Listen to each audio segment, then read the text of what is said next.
कृष्ण प्राप्ति नहीं, सीधे 50वीं सीढ़ी चढ़ने की मत सोचा करो। बीच में बहुत सारी सीढ़ियां हैं, धीरे धीरे चढ़ना पड़ेगा। इतने बड़े पांव नहीं कि आप 50वीं सीढ़ी चढ़ जाओ। हमारा उद्देश्य क्या है? किसी से पूछो, किसी भी भक्त से पूछो, आपका उद्देश्य क्या? तिलक क्यों लगाते हो? नाम जप क्यों करते हो? कंठी माला क्यों बदते हो? एकादशी क्यों करते हो? वृंदावन क्यों जाते हो? हम पे श्री जी की कृपा हो जाए, हमको ठाकुर जी मिल जाए।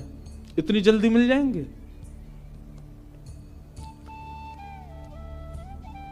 जैसे आप किसी मार्ग पर जाते हैं, जैसे मान लीजिए कि आप ऋषिकेश में बैठे हैं, तो निश्चित है कि बद्रीनाथ ही आते हैं बार बार।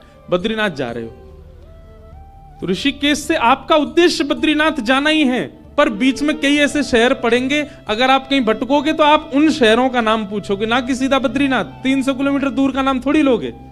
यहां से चलते समय आप पूछोगे, भैया शिवपुरी कितना दूर रह गया? शिवपुरी वहां जाओ, आगे से मुड़ोगे और शिवपुरी आ जाएगा। उससे आगे जाओ, श्रीनगर कितनी दूर है? ये देवप्रयाग कितना दूर है? यहां है देवप्रयाग। वहां के लिए रास्ता कैसे? आपके पड़ाव धीरे धीरे आगे बढ़ते हैं, सीधे ही बद्रीनाथ नहीं पहुंचा जाता। सनई सनई है। वैष्णव का पहला पड़ाव होना चाहिए प्रेम।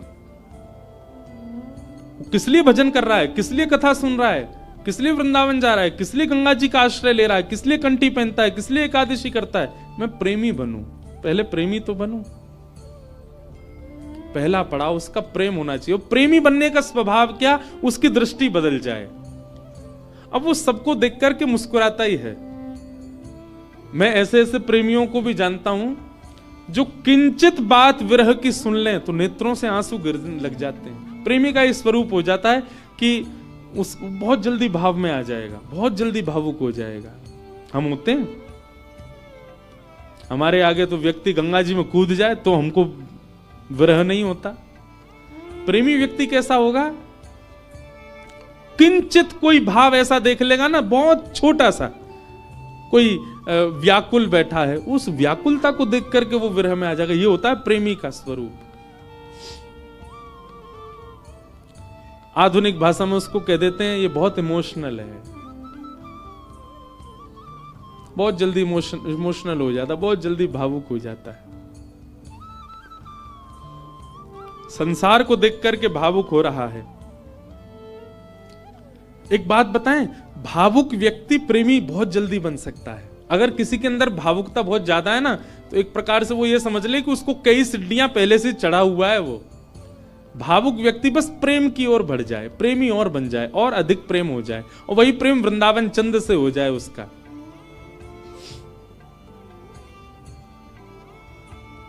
हम कई जगह कथा करने जाते हैं, तो कथा करके जब निकलने लगते हैं ना वापस, 7 दिन पूरे होने के बाद, बहुत लोग भावुक हो जाते हैं। जिनके यहां रुकने का प्रसंग होता है वो लोग भावुक। एक जगह तो बहुत ही भयानक स्थिति हुई, मैं ही घबरा गया।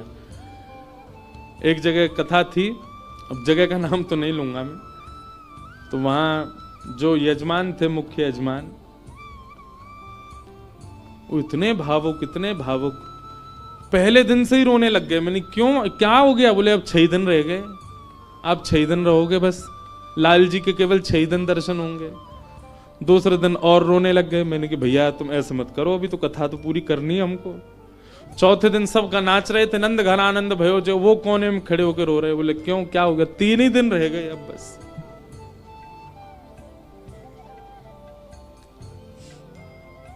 जिस दिन विश्राम दिवस था, मैं तो बहुत घबरा रहा था। मैंने आज क्या होगा, वो पहले दिन से ही रो रहे हैं। वही हुआ।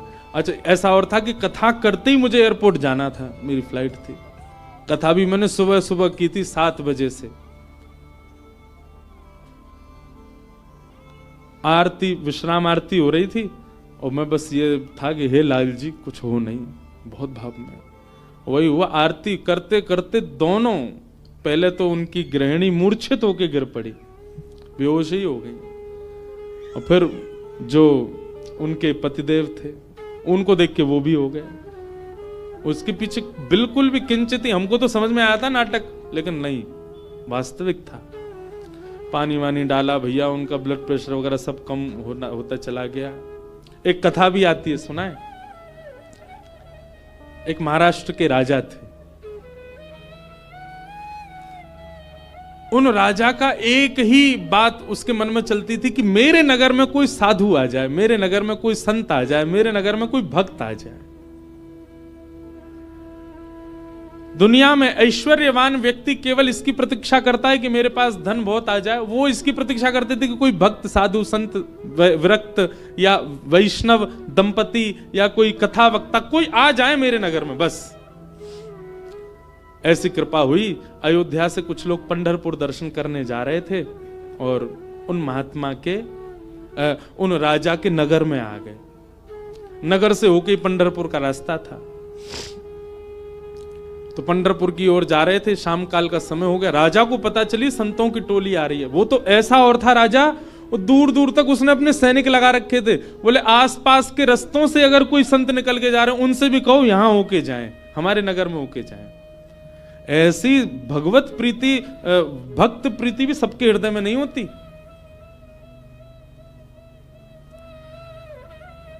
ये बात बंधुओं लिख लीजिएगा, जिस दिन हरि प्रिय आपको प्रिय लगने लग जाए, समझ जाना आप हरि के प्रिय होते जा रहे हो। आपको पता चल जाता है व्रज से कोई आया, भले ही आप उसको जानते नहीं, पर आपके मन में उत्साह हो जाता है हमारे वृंदावन से आए हैं, श्री राधारमण जी के यहां से आए हैं, श्री बिहारी जी के चरणों से आए हैं। भले ही आपका परिचय नहीं, फिर भी आप ब्रज से आए जान करके उनको प्रणाम करने जाओ।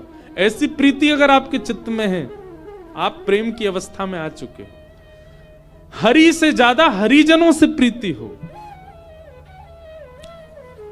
तो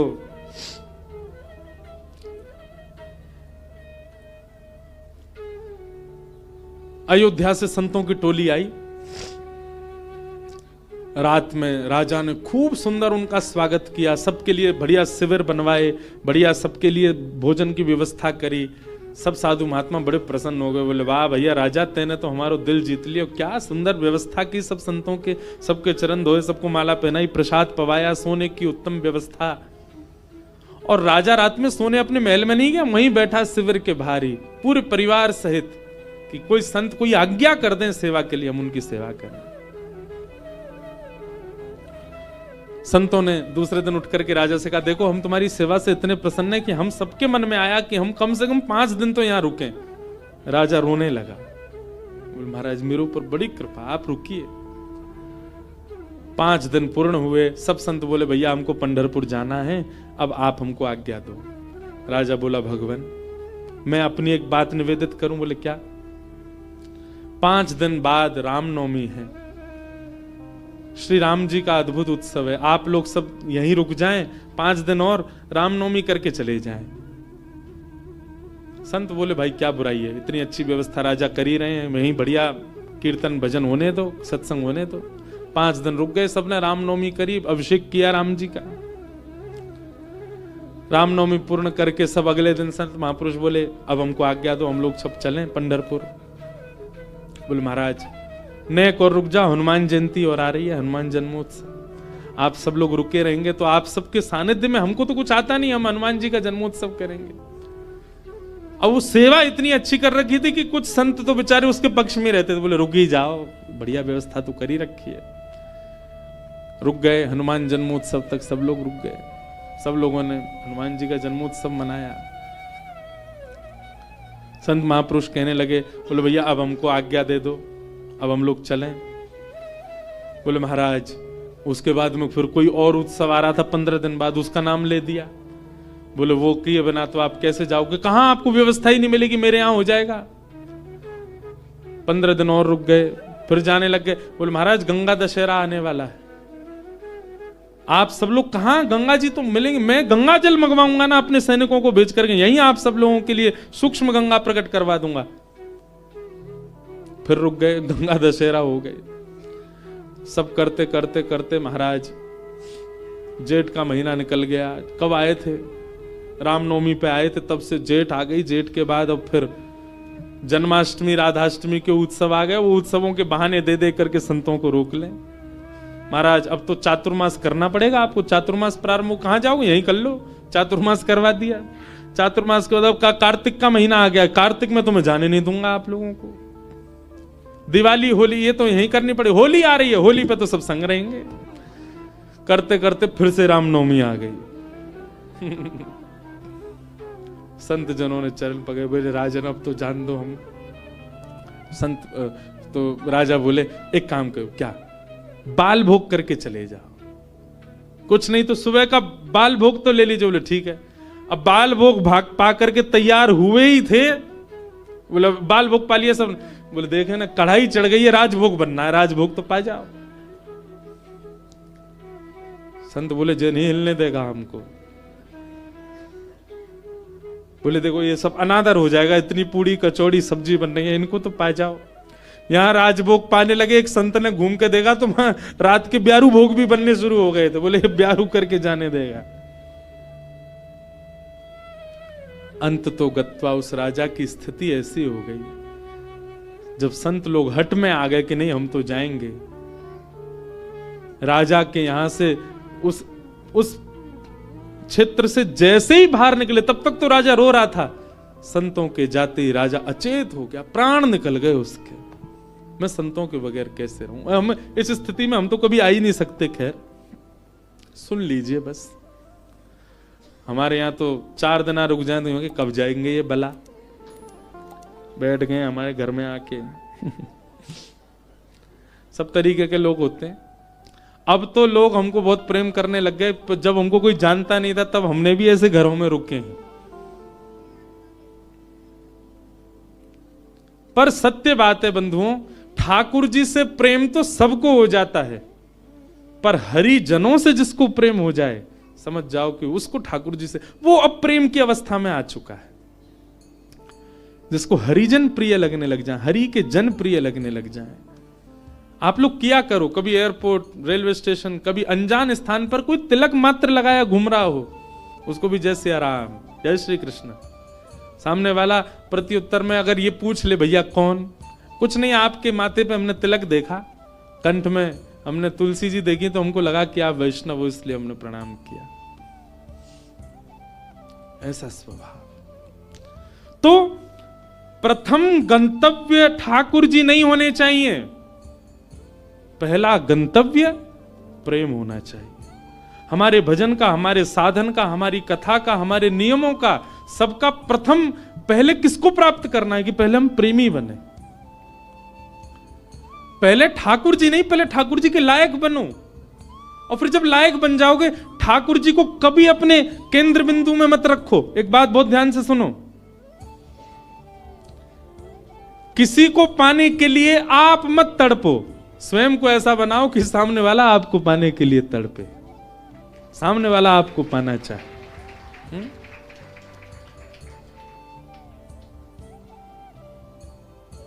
पिक्चरों में ऐसे दिखाते हैं ना कि कोई प्रेम करता था किसी कन्या से और उसको सीधे तो पा नहीं पाया, तो खुद इतना बढ़िया पढ़ लिख करके बड़ा मजिस्ट्रेट बन गया महाराज, आगे पुलिस पीछे पुलिस, अब वो छोरी डोल रही है वाकू पावे को, इससे मेरा ब्याह हो।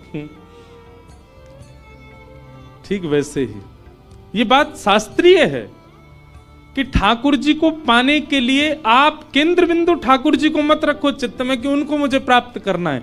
ठाकुर जी को जो जो प्रिय है वो सारे गुण मेरे भीतर आ जाएं, ताकि ठाकुर जी को मैं प्रिय लगूं। आप पीछे मत पड़ो उनके, स्वयं को ऐसा बनाओ कि ठाकुर जी पीछे पड़े आपके। श्रीमद् वल्लभाचार्य जी के चरित्र में आता है कि, बहुत ध्यान से सुनिएगा, श्रीनाथ जी जब प्रकट हुए ना, तो पहले श्रीनाथ जी की भुजा प्रकट हुई, और भुजा प्रकट होने के बाद में सद्दू पानी की गैया रोज जाती थी, अपना संपूर्ण दुग्ध वहीं बहा करके आ जाती थी। तो सद्दू पानी ने देखा मेरी गैया कहां जाती है, जाकर के देखा तो गिरिराज शिला में केवल भुजा निकली हुई है। सद्दू पानी ने जब पूरा बाहर निकाला तो श्रीनाथ जी प्रकट हो गए इसी कलिकाल में।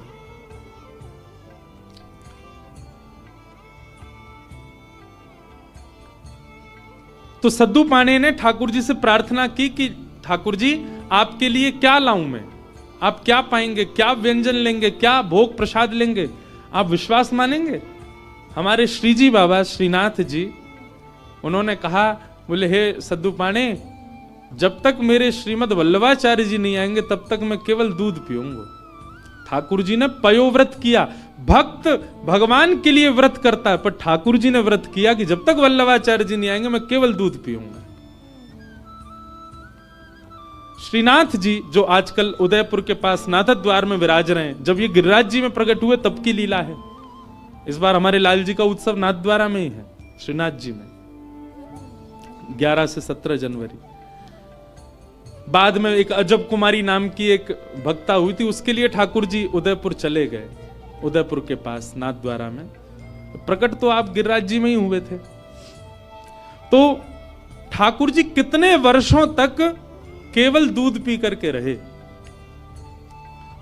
एक दिन अपनी समस्त शिष्य मंडलियों के साथ श्रीमद वल्लभाचार्य जी महाराज जब गोवर्धन पधारे, पूरे ब्रज में हल्ला हो गया, कोई बहुत बड़े आचार्य आए हैं। बोले नाम क्या? बोले वल्लभाचार्य। जब ये नाम सद्दूपाणे के कान में पड़ा, ब्रजवासी सद्दूपाणे दौड़े दौड़े गए और वल्लभाचार्य जी के चरणों में निवेदन करके रोने लगे।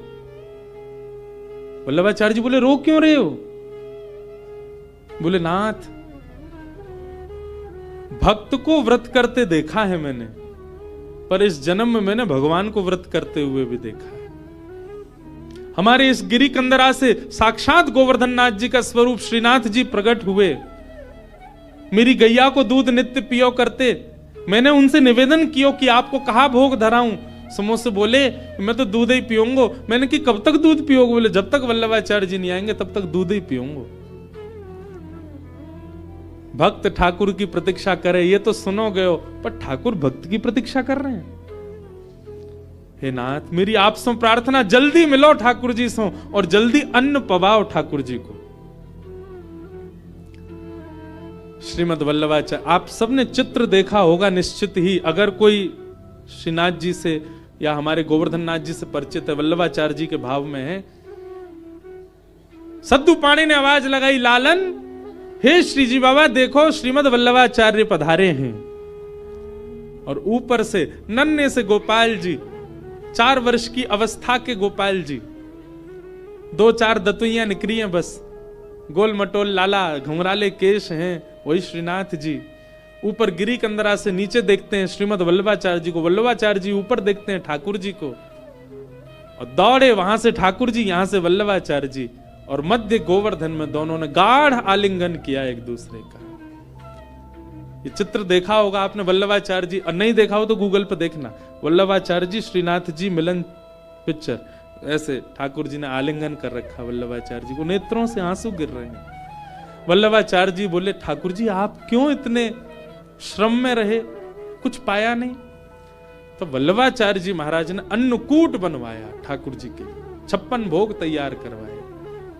और श्री जतिपुरा में, गोवर्धन के जतिपुरा में, वहां श्रीमद वल्लभाचार्य जी ने श्रीनाथ जी का अन्नकूट किया, 56 भोग पवाए। ठाकुर जी का अन्नप्राशन हुआ।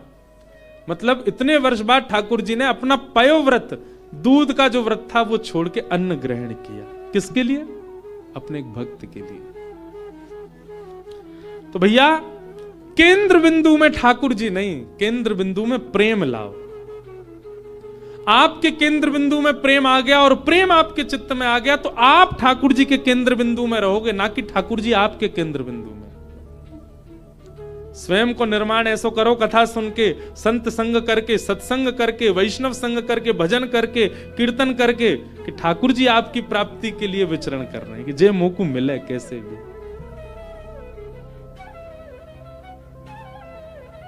आज से आपके भजन साधन में उद्देश्य भगवत प्राप्ति नहीं, प्रेम की प्राप्ति हो। कि भवतानुदित प्रायम यशो भगवतो मलम ये नैवासौ न तुष्येत मन्ये तद्दर्शनम खिलम। नारद जी महाराज वेद व्यास जी से कहते हैं, व्यास जी आपने भागवत जी की रचना की, उसमें ज्ञान, उसमें वैराग्य, उसमें सब कुछ आपने प्रस्तुत किया, पर आपने प्रेम को नहीं प्रस्तुत किया, इसलिए आपका हृदय अशांत है। आपके ग्रंथों को, पुराणों को सुनकर के व्यक्ति धार्मिक बन जाएगा, व्यक्ति वैरागी बन जाएगा, पर आपके ग्रंथों को पढ़ के व्यक्ति प्रेमी नहीं बन पाएगा। इसीलिए आपका हृदय अशांत है, आपको कहीं ना कहीं अपूर्णता लगती है अपनी क्रिया में। इसलिए मेरी प्रार्थना कि अब आप ठाकुर जी के प्रेम स्वभाव का वर्णन करो, जिससे पढ़ने वाला व्यक्ति प्रेमी बन सके। वेद व्यास जी महाराज ने निवेदन किया, उसके लिए मुझे क्या करना पड़ेगा? बोले समाधि लगा करके भगवान के प्रेम स्वरूप का चिंतन करो।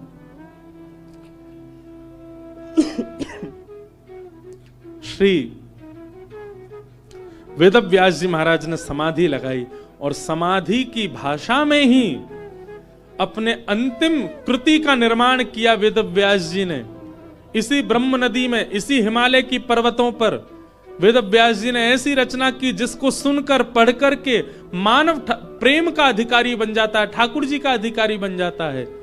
और उस संहिता का नाम है श्रीमद् भागवत महापुराण। बोलो भागवत महापुराण की जय। ये प्रेम संहिता है।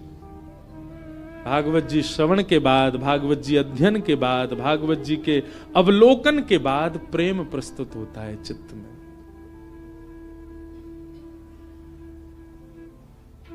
प्रेम। वेद व्यास जी महाराज ने उस प्रेम का भाव लिखा,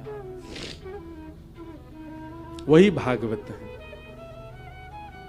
बंधुओं, आपको अगर अपनी कृति से, कई लोगों को अपने जीवन से भी बहुत अपूर्णता का अनुभव होता है। हम आपको एक बात बता रहे हैं, बहुत सावधानी से सुनो। अपने कर्म से, अपने जीवन से, अपने संबंध से कई लोगों का मन बहुत जल्दी उचट जाता है। कई लोगों को अपना जीवन भी अच्छा नहीं लगता। क्यों? केवल प्रेम नहीं है आपके जीवन में। आप भागवत जी का आश्रय लीजिए और भागवत जी का आश्रय लेकर के आप प्रेम जीवन में ले आइए, आपको सब कुछ अच्छा लगने लगेगा। एक बात बता रहे हैं, प्रेमी व्यक्ति का स्वभाव ऐसा हो जाता है कि वो अव्यवस्था में भी प्रसन्न रहने लगता है। अप्रेमी व्यक्ति का स्वभाव कैसा होता है? वो कहीं भी जाएगा ना, नाक मुंह मोड़ता ही रहेगा। यहां तो ये है, यहां तो ऐसा है, यहां मैं कैसे बैठ जाऊं, ये मैं कैसे खा लूं, यहां मैं कैसे बैठ सकता हूं, यहां मैं कैसे नहा सकता हूं, यहां मैं कैसे रह सकता हूं, इस व्यक्ति के साथ मैं कैसे जी पाऊंगा, इस माहौल में मैं कैसे रह पाऊंगा। ये सब जगह जो अपने आप को अपरिपूर्ण माने, समझ जाना, अप्रेमी व्यक्ति है। पर प्रेमी कैसा होता है? वो जहां बैठ जाता है ना, वो स्थान ही अच्छा लगने लग जाता है। कई बार आपने कुछ ऐसे स्थान देखे होंगे, उन स्थानों पर कभी आपकी नजर ही नहीं पड़ी होगी, या उस स्थान को देख करके आपने सोचा होगा ये तो सामान्य सी जगह है, ये कौन सी बड़ी बात है। पर उसी स्थान पर कोई भगवत प्रेमी जाकर के बैठ जाता है तो उस स्थान की रौनक ही बदल जाती है, उस स्थान का माहौल ही बदल जाता है। अरे स्थान नहीं, कई बार कई रंग हमको प्रिय नहीं होते। मैं अपना अनुभव बता रहा हूं, कई रंग हमको प्रिय नहीं होते, कई कलर्स हमको अच्छे नहीं लगते, पर वही रंग, वही कलर, उसमें कोई प्रेमी व्यक्ति अगर आ जाए, उस प्रेमी व्यक्ति उस कलर में या रंग का आश्रय ले ले, वो रंग भी अच्छा लगने लग जाता है।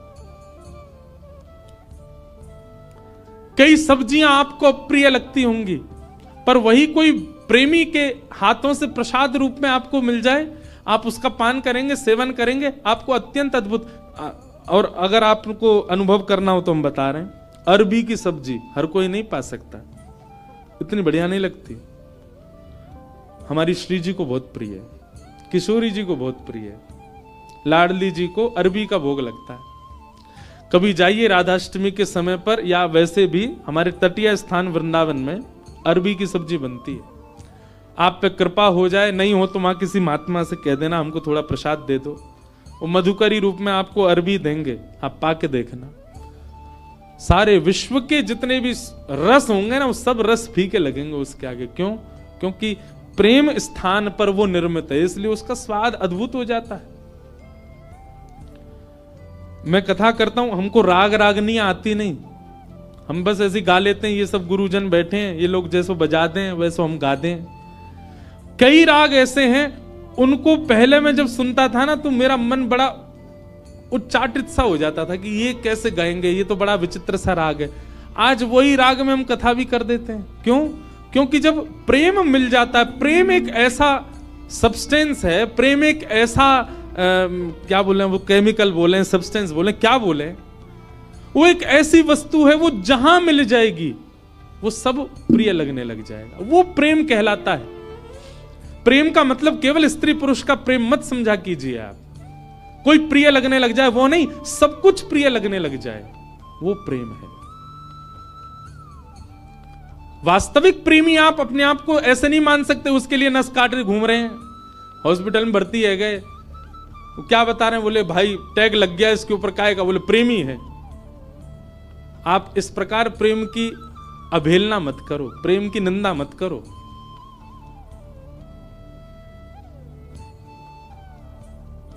गंगा जी पे सब जगह चले जाओ, पहाड़ों में, नदियों में, सब जगह एक पॉइंट होता है, क्या वो इसको सुसाइड पॉइंट बोलते। क्यों? यहां से व्यक्ति अपने प्रेमी के लिए त्याग कर देता, आत्महत्या कर लेता है। ये प्रेम है। प्रेम में केवल एक व्यक्ति प्रिय नहीं लगता, प्रेम में सब कुछ प्रिय लगने लग जाता है। बुद्ध, भगवान बुद्ध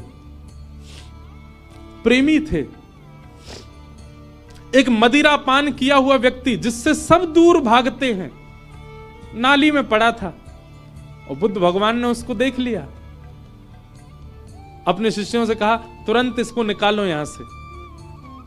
कोई पीछे जा रहा, कोई आगे जा रहा, सोच रहे, विचार कर रहे हैं, नाली में पड़ा है, दुर्गंध आ रही है, इसने पी भी रखी है। स्वयं भगवान बुद्ध लग गए उसको निकालने में। शिष्यों ने कहा, बोले कि वो एक कुभाव वाला व्यक्ति, मदिरा पान करने वाला व्यक्ति, उसका आचरण शुद्ध नहीं, और आप उसको ऐसे बचाने लग गए, ऐसे उसको संभालने लग गए। तो बुद्ध भगवान बहुत अच्छी बात कहते हैं, तुम साधक क्यों बने हो, तुम भक्ति के पथ पर क्यों चल रहे हो? क्या तुम केवल शुद्ध लोगों से ही मिलोगे, सुधरे हुए लोगों से ही मिलोगे? अरे जो पहले से ही शुद्ध हैं, जो पहले से ही सुधरे हुए हैं, उनके बीच बैठ करके तुमने क्या नया कर दिया? तुम वैष्णव इसलिए बने हो, तुम भक्त इसलिए बने, तुम साधक इसलिए बने, जो अपवित्र हैं उनको पवित्र करने का भाव तुम्हारे चित्त में आए। जो अप्रेमी हैं वो प्रेमी बने, ये भाव स्वभाव तुम्हारा बने। हम इसलिए साधक बने। केवल माला देने वाला व्यक्ति को ही हम पूजें, उसी को ही हृदय से लगावें, ये हमारा स्वभाव है।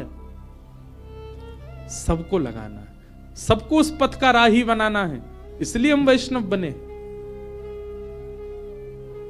अंगुलीमाल की कथा सबने सुनी होगी।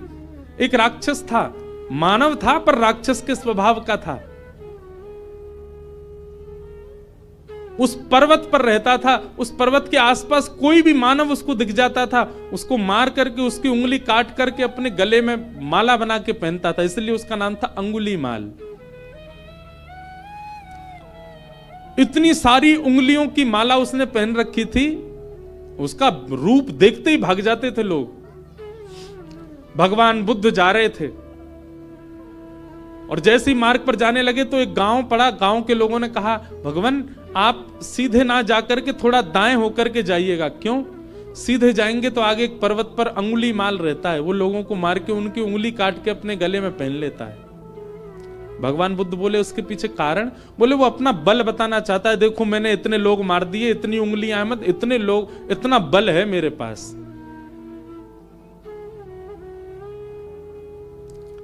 भगवान बुद्ध कहते हैं भय का बल नहीं होता, प्रेम का बल होता है।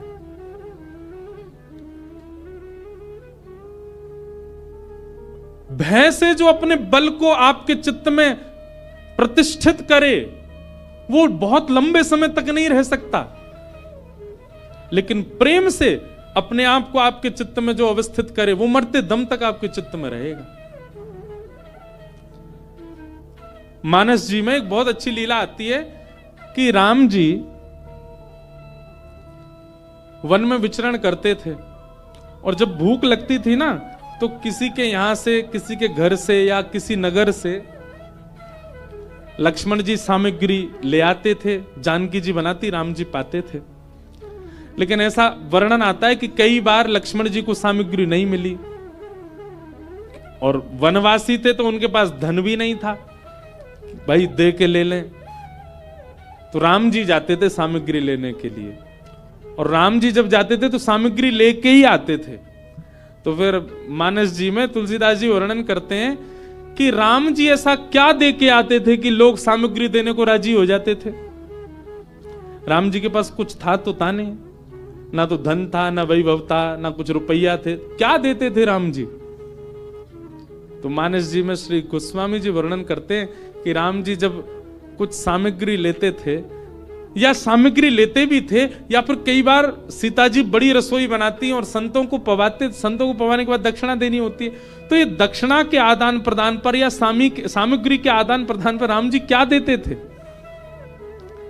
तो गोस्वामी जी वर्णन करते हैं, बोले कुछ नहीं, राम जी मंद मंद मुस्कुरा देते थे, उनकी मुस्कान ही सबसे बड़ी दक्षिणा थी। उसको लेकर के व्यक्ति कहते तुम तो भैया सब कुछ ले जाओ हमारा, बस ये मुस्कुराते रहो, तुम्हारी मुस्कान ही सब बढ़िया।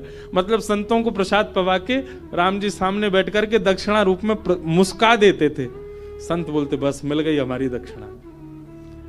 जहां जहां से सामग्री लाते वहां मुस्का देते थे। प्रेम, और वो प्रेम का बल ऐसा व्यवस्थित किया राम जी ने कि मरते दम तक कोई नहीं भूल पाया। और रावण का भी बल प्रतिष्ठित था,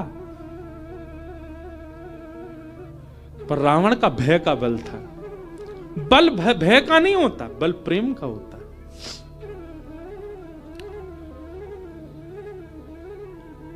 बुद्ध भगवान चले गए उसी मार्ग पर जहां अंगुलीमाल था। जैसे पहुंचे पर्वत के ऊपर, अंगुलीमाल ने दूर से ही कहा मैं साधु सन्यासियों का बहुत सम्मान करता हूं, पहले तुमको सचेत कर रहा हूं, मार्ग बदल दो अपना, मेरे पास आ गए तो तुम्हारा सर धड़ से अलग कर दूंगा। मैं चेतावनी दे रहा हूं, मेरे पास मत आना। पर बुद्ध रुके नहीं, सीधे चले गए। तुम जानते नहीं हो मुझे, क्यों चले आए हो मेरे पास। और क्रोध में भर के थोड़ा और चेतावनी देने के लिए अंगुलीमाल एक वृक्ष के नीचे खड़ा था, उस वृक्ष की डाल पकड़ करके जोर से खींच ली, डाल टूट गई। बुद्ध भगवान मंद मुस्काते सामने खड़े हो गए। अंगुलीमाल तुम देख नहीं रहे हो? अंगुलीमाल बोला तुम देख नहीं रहे हो मैं कितना बलवान हूं, और तुम चले आ रहे हो, मैं तुमको मना कर रहा हूं फिर भी रुक नहीं रहे हो। डाल हाथ में पकड़ करके खड़ा था। बुद्ध भगवान बिल्कुल सौम्य भाव से उसके समीप गए और कहा ये डाल तुमने तोड़ी? बोले हां। अब इसको जोड़ दो, जहां से तोड़ी है इसको वहां लगा दो पुनः। अंगुलीमाल बोला कैसी बात कर रहे हो, ये तो संभव ही नहीं है, मैं इसको नहीं लगा सकता दोबारा। बोले क्यों? जब तोड़ने की सामर्थ्य है तो जोड़ने की भी होगी। इसको जोड़ दो, यथावत जैसी थी वैसी जोड़ के दिखा दो। अंगुलीमाल बोला यह संभव नहीं है। बुद्ध भगवान कहते हैं जिसको तुम जोड़ नहीं सकते उसको तोड़ने का अधिकार तुमको किसने दिया? इतनी उंगलियां गले में पहन करके घूमते हो, तुमने इतने लोगों को मार दिया, अकेले इस पर्वत पर रहते हो, पूरी दुनिया तुमसे भय खाती है। सोचो, विचार करो अंगुलीमाल, जितनी उंगलियां तुमने गले में पहनी हैं, प्रेम से यदि इतने लोगों को अपने संग में रखते, पूरी दुनिया पूजती आज तुमको। अपने प्रेम स्वभाव से इतने लोगों का संग पाते तो तुम ज्यादा बलवान होते, लेकिन तुमने उनको मार दिया, उनकी उंगलियां डोल रहे हो लेके गले में।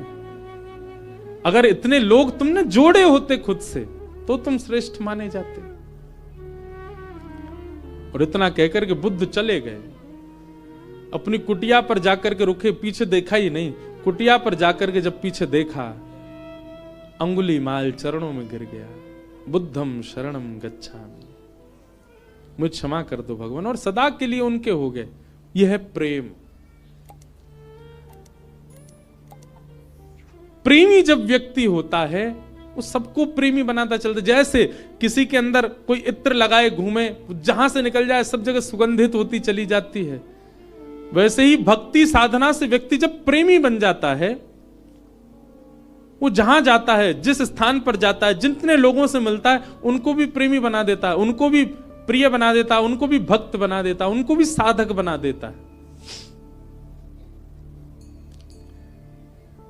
प्रेम। और श्रीमद् भागवत प्रेम प्रस्थापित करती हैं श्रोताओं के चित्त में। भागवत जी की रचना हुई और रचना करने के बाद वेद व्यास जी महाराज ने विचार किया, अब इस भागवत को हम घर घर तक, जन जन तक कैसे पहुंचाएं। तब वेद व्यास जी महाराज ने अपने पुत्र सुखदेव जी का आवाहन किया कि यम प्रव्रजन्तमनुपेतमपेत कृत्यम द्वैपायनो विरह कातरया जुहाव पुत्रेति तन्मयतया तर्वो भिनेदु तम सर्वभूत हृदयं मुनिमानतोस्मि। श्री सुखदेव जी महाराज आए। वेद व्यास जी के पुत्र हैं सुखदेव, लेकिन जन्म लेते ही आप ब्रह्म के ध्यान में चले गए थे।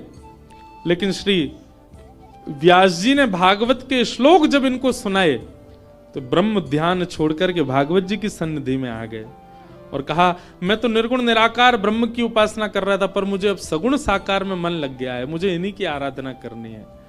व्यास जी ने भागवत जी का अध्ययन सुखदेव जी को कराया और श्री शुकाचार्य जी ने वही भागवत की कथा राजा परीक्षित को सुनाई।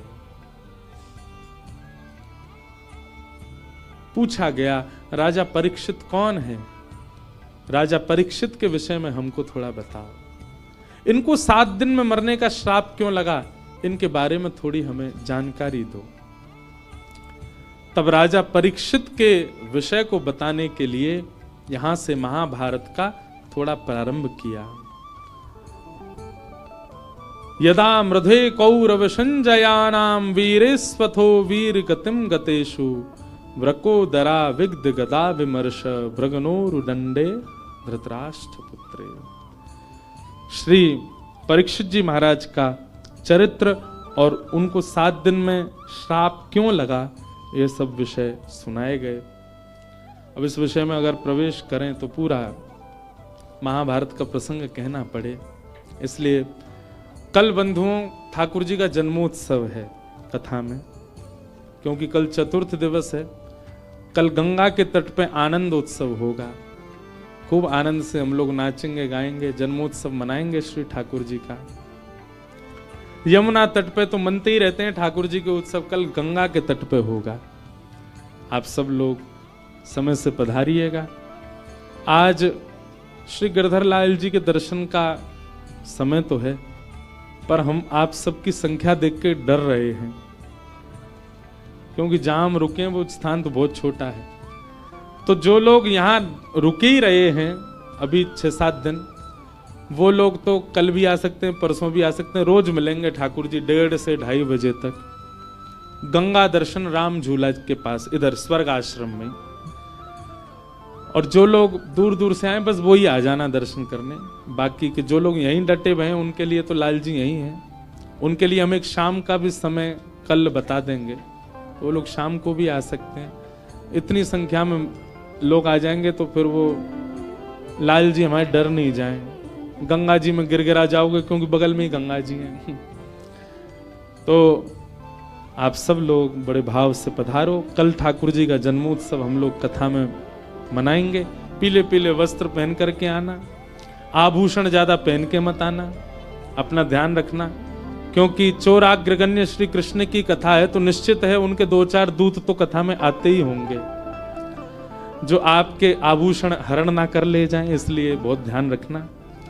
श्यामा हृदय कमल सो प्रगट्यो, श्यामा हृदय कमल सो प्रगट्यो, श्यामा हृदय कमल सो प्रगट्यो, श्यामा हृदय कमल सो प्रगट्यो, और श्याम हृदय तू भाई वृंदावन प्यारो वृंदावन, प्यारो वृंदावन, हे श्री वृंदावन मेरो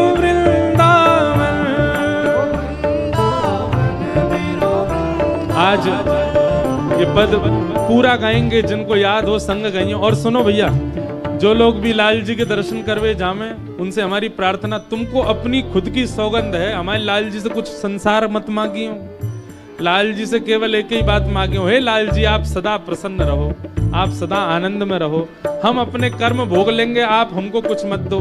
कुछ मांगना नहीं ठाकुर जी से, ठाकुर जी से केवल उनकी प्रसन्नता मांगिएगा। हे सब सुख सागर रूप उजागर रहे वृंदावन धाम, सब सुख सागर रूप उजागर रहे वृंदावन धाम। हे सब सुख सागर रूप उजागर रहे वृंदावन धाम, सब सुख सागर रूप उजागर रहे वृंदावन धाम। ओ रूप गोस्वामी प्रगट कियो जहाँ, रूप गोस्वामी प्रगट कियो श्री रूप गोस्वामी प्रगट कियो जहाँ, रूप गोस्वामी प्रगट कियो राधा गोविंद रूप निधान, वृंदावन प्यारो वृंदावन। देखो इतनी संख्या में लोग हो, फिर भी स्वर नहीं निकल रहा आप लोगों का। अरे भाव से गाओ, उच्च स्वर में गाओ, वृंदावन मेरो वृंदावन, हे श्री वृंदावन मेरो वृंदावन, रूप गोस्वामी प्रगट कियो जहाँ, रूप गोस्वामी प्रगट कियो राधा गोविंद रूप निधान, वृंदावन प्यारो वृंदावन, हे श्री वृंदावन मेरो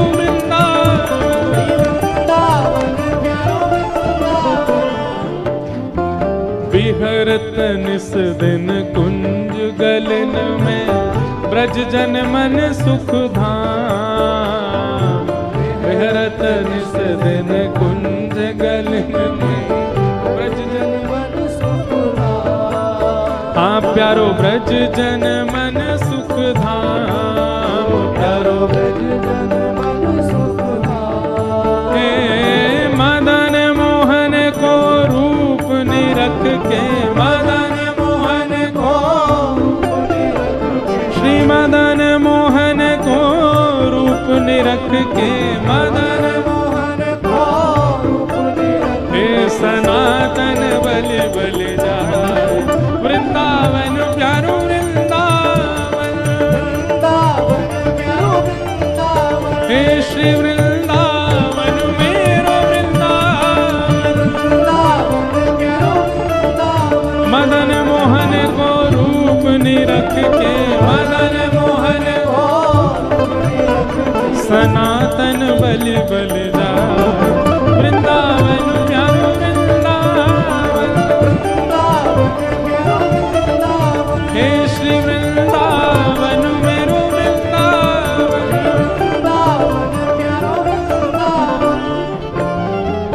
गोपी ग्वाल सब ही और धारे, प्यारो गोपी नाम, गोपी ग्वाल सब ही और हाँ प्यारो प्यारो गोपीनाथ, प्यारो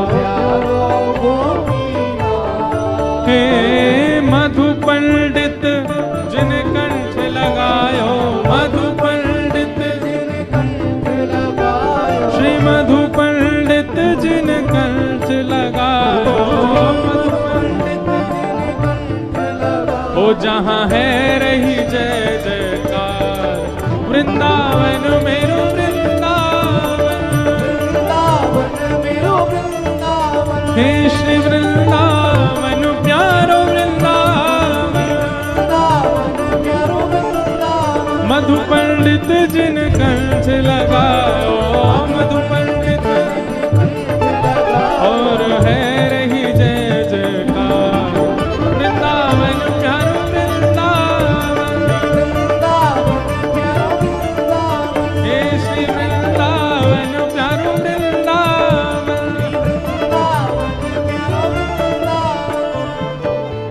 गोपाल भट्ट झुके हृदय वेदना प्रगट्यो शालिग्राम। गोपाल भट्ट झुकी हृदय वेदना प्रगट्यो शालिग्राम।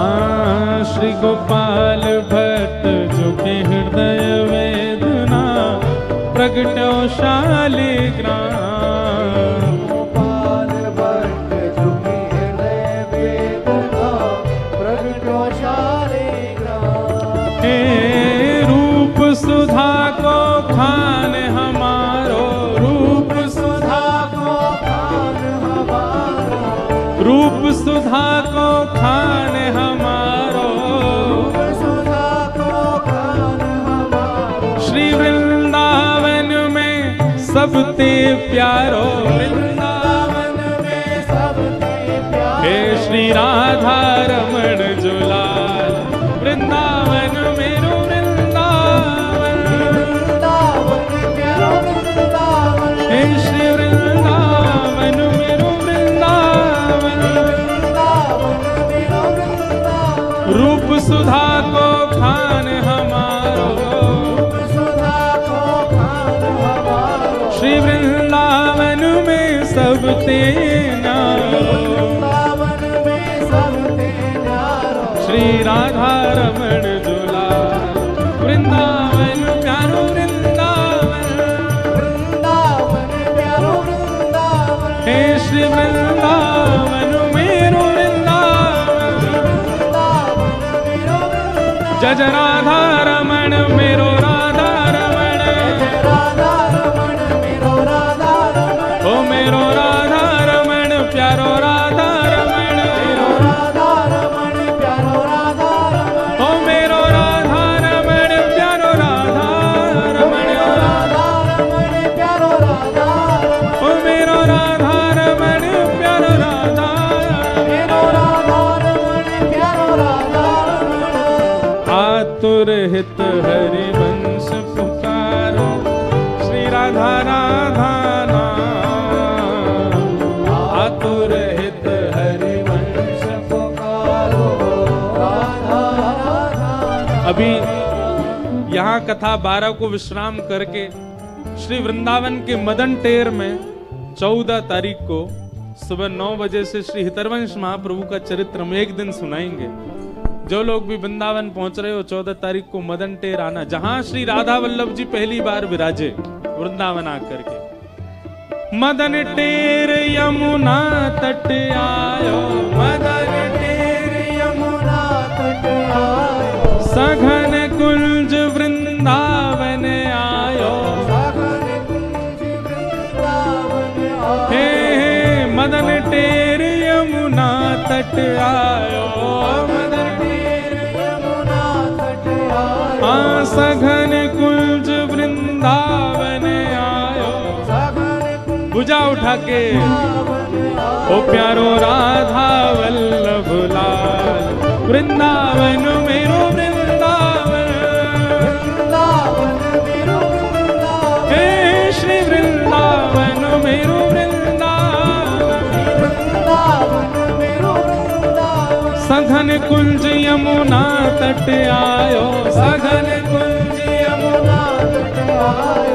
मदन टेर वृंदावन आयो, मदन टेर वृंदावन ओ प्यारो राधा वल्लभ लाल, वृंदावन मेरो वृंदावन। वृंदावन मेरो वृंदावन। हे श्री वृंदावन प्यारो वृंदावन। श्री वृंदावन प्यारो वृंदावन।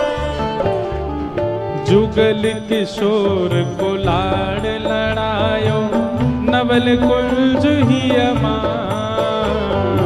जुगल किशोर को लाड़ लड़ायो, नवल कुंज ही अमान। हे कुंजन कुंजन की रज धारे, कुंजन कुंजन की रजधारे। कुंजन कुंजन की रज धारे।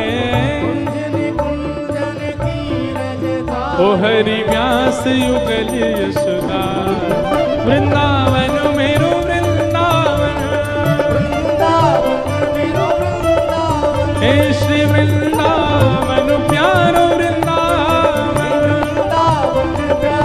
देखो वैसे तो अधिकतर सबको पता है कि हम लोग क्या गा रहे हैं, वृंदावन के 7 निधियों को प्रणाम कर रहे हैं।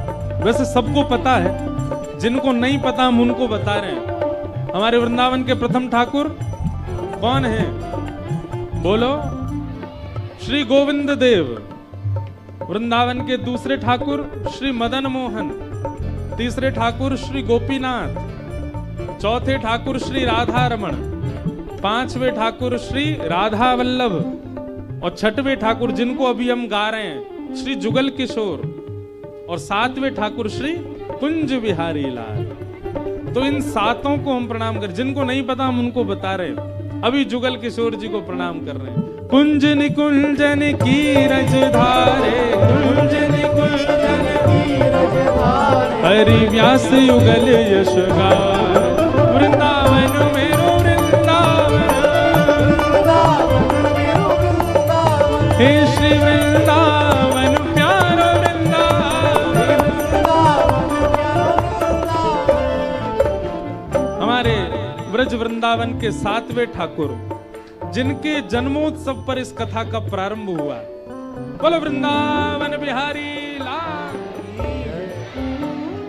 भुवन चतुर्दश की सुंदरता, निधिवन करत बिहार, भुवन चतुर्दश की सुंदरता, निधिवन करत बिहार। हे भुवन चतुर्दश की सुंदरता, निधिवन करत बिहार, चतुर्दश की सुंदरता, निधिवन करत बिहार। हे श्यामा प्यारी कुंज बिहारी, श्यामा प्यारी कुंज बिहारी, श्यामा प्यारी बांके बिहारी, श्यामा प्यारी बांके बिहारी। और जय जय श्री हरिदास, वृंदावन मेरो वृंदावन, वृंदावन मेरो वृंदावन, हे श्री वृंदावन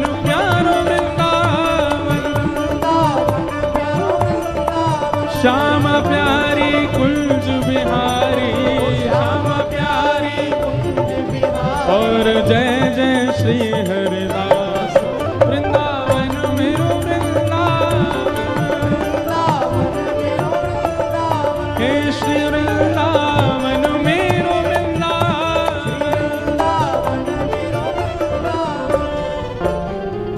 जिनकी कृपा से यह रस प्रकट वृंदावन अभिराम, जिनकी कृपा से यह रस प्रकट वृंदावन अभिराम। हे जिनकी कृपा से यह रस प्रकटो वृंदावन अभिराम,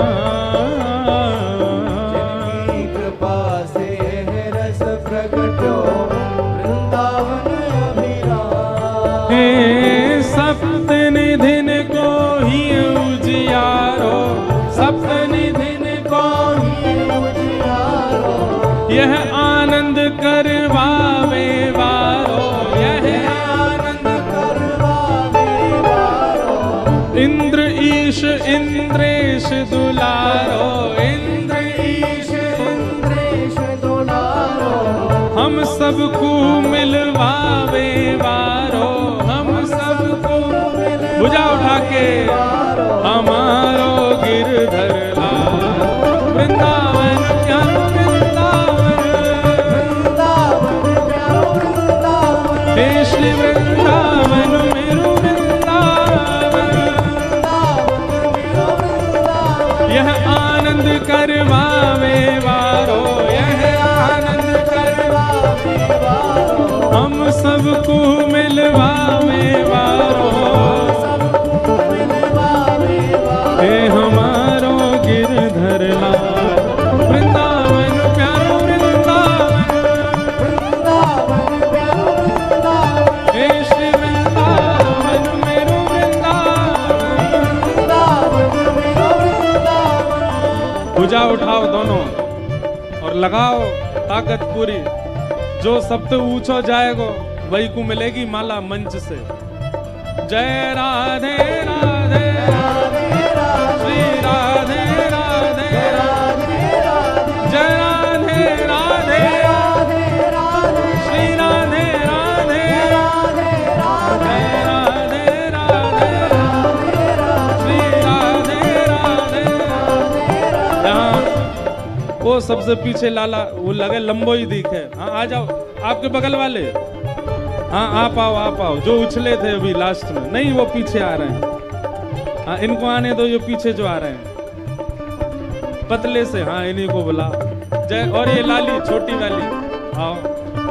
जय राधे राधे श्री राधे राधे कृष्ण भानु दुलारी श्री कृष्ण प्यारी बरसाने वारी कृष्ण भानु दुलारी जय राधे राधे श्री राधे राधे जय राधे राधे श्री राधे राधे जय राधे राधे श्री राधे राधे जय राधे राधे श्री राधे राधे जय जय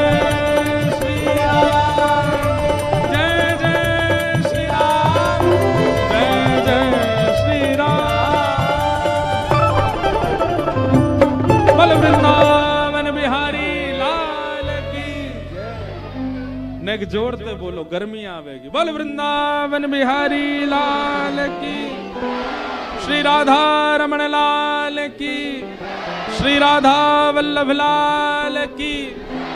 पूछरी के लौटा की हुक हुक प्यारे। क्या बात है बंसी वारे श्याम।